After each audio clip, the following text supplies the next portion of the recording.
South Jamaica, baby, they made me to be the greatest. Serving the deed of my creators. Fresh off of my high haters. It's the king again. Magdalene, chauffeured, bragging and boasting. Yo, what up, y'all? It's your boy Dollars. Welcome back to the channel. It's another day, another dollar video, and I'm going to be reacting to this video about Vladimir Putin.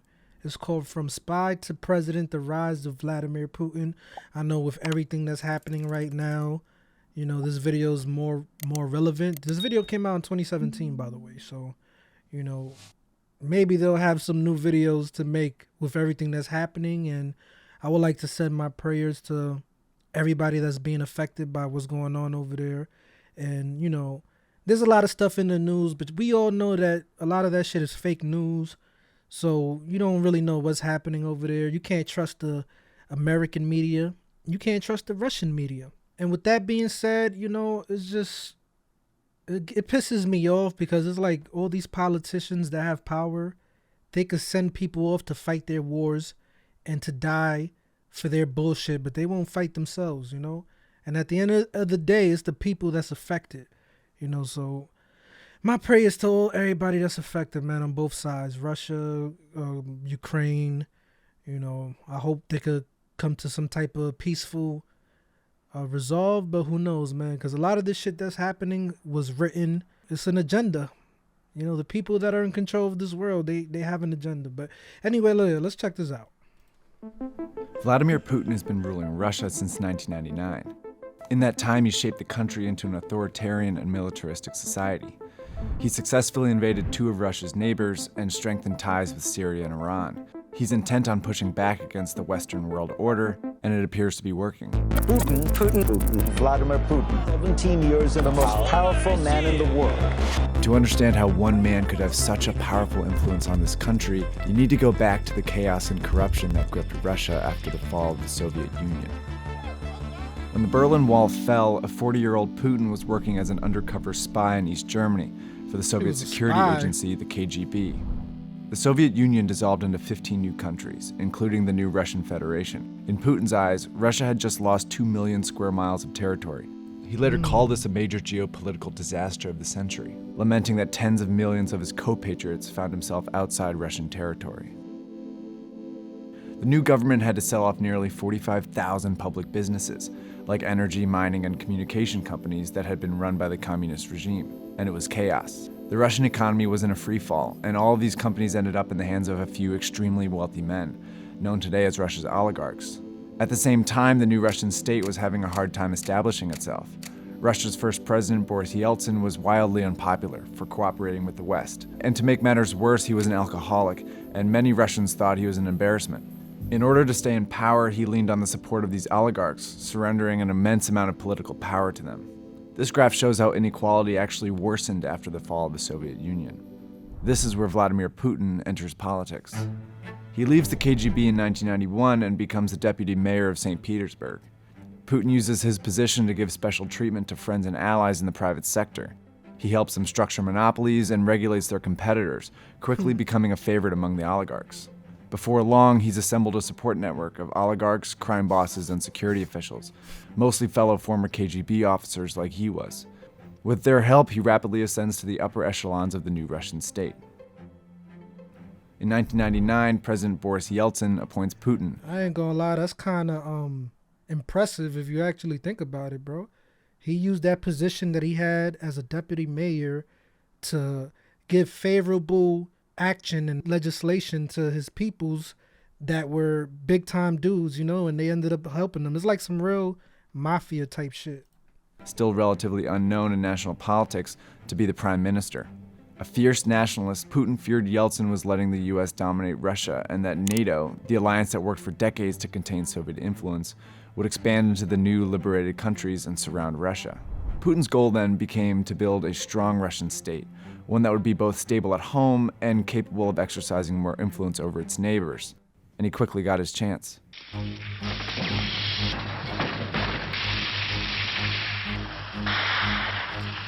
During the post-Soviet... You know, it's crazy. You would think America would have tried to prevented him from getting to power, because, you know, the CIA probably had some files on him and seen that he was rising up in political power, And they could have probably prevented him from reaching power if they would have did something before he actually, ascended to that power. Soviet chaos, there was escalating violence in Chechnya, a region that had informally seceded from Russia in the mid-90s.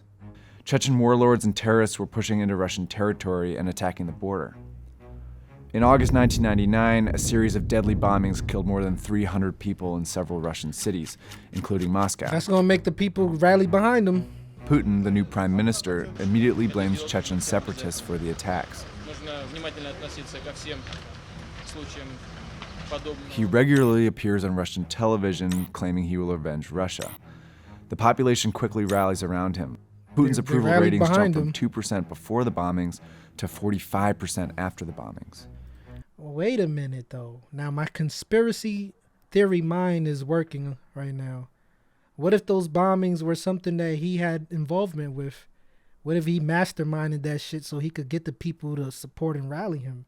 Makes you think. Journalists later uncovered evidence that suggests Russian security services could have been complicit in the Moscow bombings, perhaps knowing they would spark support for a strong man like Putin. Come on, bro. But a closed state investigation quickly quashed any dissenting theories. So Russia launches a popular and devastating war in Chechnya. The capital city of Grozny was leveled by Russian bombing, and some estimate close to 80,000 people died. And in less than a year, Russia successfully brings Chechnya back under its control. In December 1999, Yeltsin suddenly resigns, making Putin the interim president. In May, during the bloody campaign in Chechnya, suddenly resigns? I felt like they put the pressure on him. Like, nah, you either resign or we're going to whack you. Putin wins the presidential election. He begins to shape the Russian state to his vision. Patronage and corruption remain some of his key tools, but he quickly suppresses the oligarchs under his rule. Those that support Putin are rewarded, those that don't are eliminated. Well, once Russia's richest man, imprisoned Kremlin critic and former oil magnate Mikhail Khodorkovsky was sentenced to 14 years in jail. And they take your money and business. Oil. This is effectively a vendetta from Vladimir Putin for Khodorkovsky getting involved in opposition politics. With the oligarchy tamed, Putin was now free to move his vision outside of Russia's borders. He don't want nobody try to go against him. You feel me? Like, at that point, he's like, you know what? I'm never going to relinquish my power. Anybody that tries to stand up against me in opposition, you're going to get arrested. You're going to get terminated. And that's what it is. You feel me? Like, I'm not allowing nobody to take this power from me. At the time, relations with the U.S. were fairly good. Putin even vacationed at George W. Bush's summer home. What? I looked the man in the eye. I found it to be very straightforward and trustworthy. But things were about to change. In August 2008, Russia invades Georgia, a former Soviet republic. That's when Obama was It's a display of president. aggression and strength on behalf of pro-Russian. 2008, when Obama was president.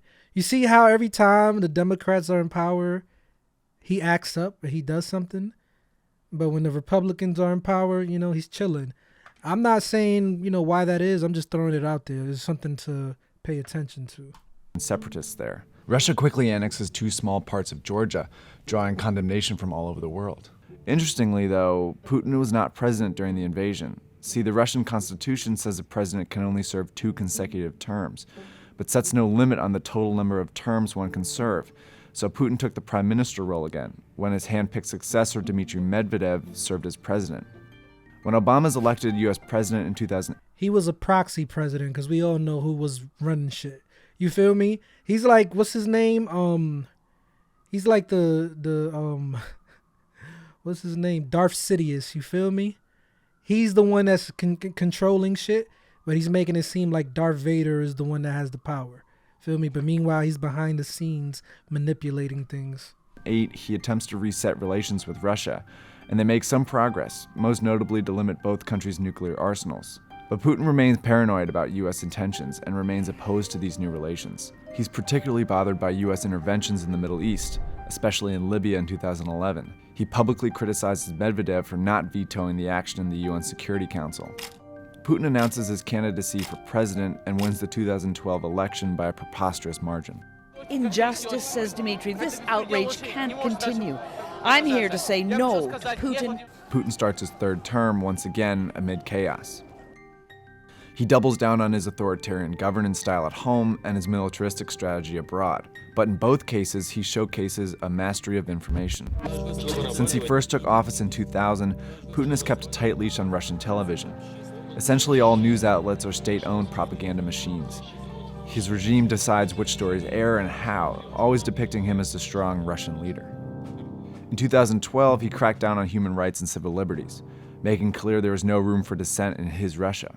Using state television, for example, he administered a blistering campaign against a feminist and gay rights music group, Pussy Riot. The latest and the loudest such performance was the so-called punk prayer at the Christ the Savior Cathedral, where they were yelling things which were rather profane to be yelled in church. Of course, 3 members of punk group Pussy Riot were convicted and sentenced to 2 years in prison. Putin has also bolstered his aggressive foreign strategy. He's used traditional military methods, like sending weapons and fighter planes to help dictator Bashar al-Assad fight a bloody civil war in Syria. But Putin's regime has also developed and fostered the most effective cyber army in the world, and he's used it to wreak havoc in the hackers. West. Russian hackers have stolen classified U.S. information, hacked politicians' email accounts, even shut down Georgia's internet while Russian troops invaded, and of course, they tried to sabotage Hillary Clinton's presidential campaign in 2016. Russian hackers have also launched propaganda campaigns in support of right-wing candidates in Europe. With this, Putin hopes to exploit and deepen the political divide. I'm gonna be honest, I'm pretty sure America does the same thing too. They have their own little hackers and people that use propaganda to try to paint the bad guys, paint these people like they're the bad guys, you know. So everything he's doing and everything that he's guilty of being, most of these politicians and most of these people in power are the same, bro. They are all corrupted and they all are criminals in some way, shape, or form, bro, honestly. In Western democracies. In 2014, the Putin vision culminated in the targeting of Ukraine, another former Soviet country.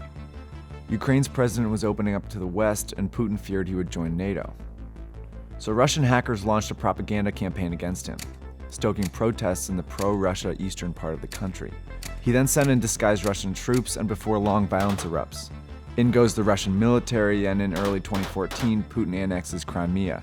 He continues to support the fighting in Ukraine, and as of 2017, over 9,000 people have died. The world erupts in protests, but Putin doesn't give in. We need an updated video, bro, because what's happening right now, that's something to talk about.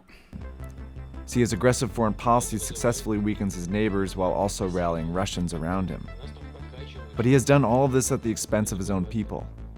His invasions have prompted harsh sanctions from the West, barring Russian businesses from trading in Western markets. Russian currency has plummeted in value, and the energy industry that Russia relies on is at an all-time low. It's hard to imagine Russia can continue under these circumstances. But the election of Donald Trump brings new hope for the Putin vision. Trump's rhetoric has been notably soft on Russia. He could lift sanctions and weaken NATO, potentially freeing up space for Putin's Russia to become a dominant power once again. So it looks like they do have an updated video. I will react to it when I get a chance. But yeah, this was a very interesting video. Gives me a little bit of history on Putin and how he came up. And if you want to see where the future is headed, all you got to do is look at history, bro. History is a good indication of what to expect in the future. But you got to realize we're in a different day and age. We have more technologies. We have more devastating weapons due to this technology. So, you know, my only fear is that this shit that's happening right now goes nuclear, because if it does, that's going to be something that is biblical, bro. You know, and it's been prophesized. It's been something that people done said was going to happen. And even when the shit was going on with the pandemic, that was never my concern, because I already knew this was always the end game. This was always the play. But I just pray that, you know, things calm down, man. Like, we already been through so much bullshit the last 2 years, and it's not fair for the people to suffer. But at the same time, the people got to take acknowledgement and pay attention to what's happening and wake up. Because none of this shit would have happened if people would have been awake and really knew what was happening in the beginning. You feel me? Now, with that being said, you already know. If you enjoyed this reaction, please drop a like and subscribe. It's your boy Dollars. I'ma holla at y'all. before my time goes by. They gon' raise a nigga jersey in the sky. Treat a nigga right, big dreaming on my life. Shorty wanna get some air, I go and get her when I fly. Taking off on these niggas I retire. The minute I catch fire, I smoked them all before, just revisiting the high.